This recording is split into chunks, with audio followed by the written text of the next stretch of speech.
Hello everybody and welcome back to my channel.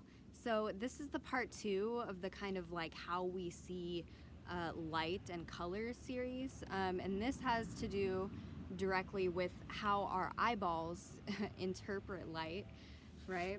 And so if you haven't watched my last videos on the basics of energy and vibration and all that, I highly recommend you go back and watch that video. If you haven't seen the one where I'm talking about kind of the introduction to light, where it's how we're seeing light. So I'm seeing pink because the light is reflecting off that pen into my eye, and it's reflecting a certain frequency, and that's why I see the color I see. So, you know, just a little bit more on that subject. After the light is reflected off the object, it comes back to my eyes, right? So in order for us to see things, the light bounces through our cornea, through the liquid in our eyeball, and goes all the way back to the retina, which is in the back of our eyeball, right? And the retina is essentially like our translator, like our eyeball translator, right? So it takes all the images that we see, all the frequencies that we see, and it sends little messages to the brain, basically to interpret what we're seeing, right? And so in order to do this, the retina has little cells called rods and cones in the retina. So what the rods and cones do is basically, they're extra sensitive to light. The rods help us see light, and it helps us see when it's dark. So the cones help us to see color specifically. So rods kind of like the light level, and the cones are color, like the ones that help us decipher color, right? So the lack of having either of those rods or cones will actually, it can result in, you know, being a little colorblind, or it can result in you not being able to see as well at nighttime if you're lacking some of the rods or cones.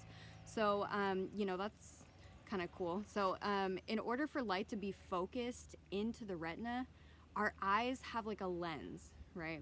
It's like a camera or a microscope.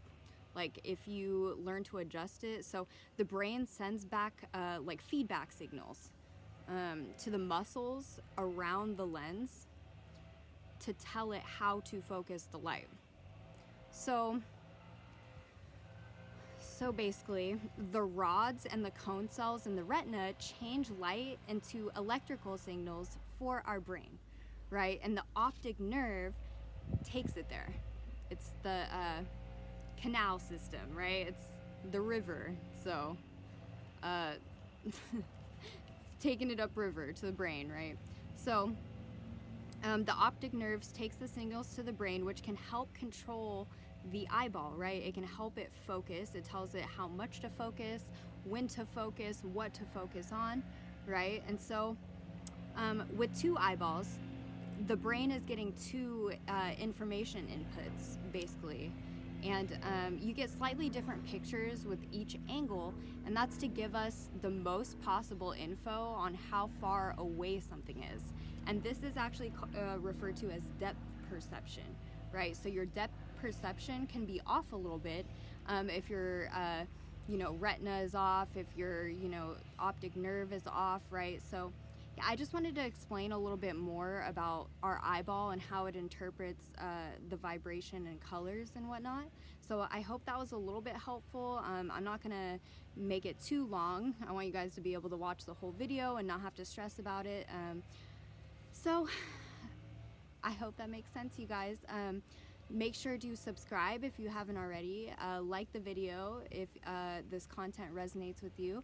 It also helps other people see this content when you're kind of liking and commenting and participating, right? And if you have any questions about any topics that you want to hear about, if you want to know about anything in particular, or if you have comments about what we're talking about right now, definitely leave that down in the comments section, and we will go over it in our future videos.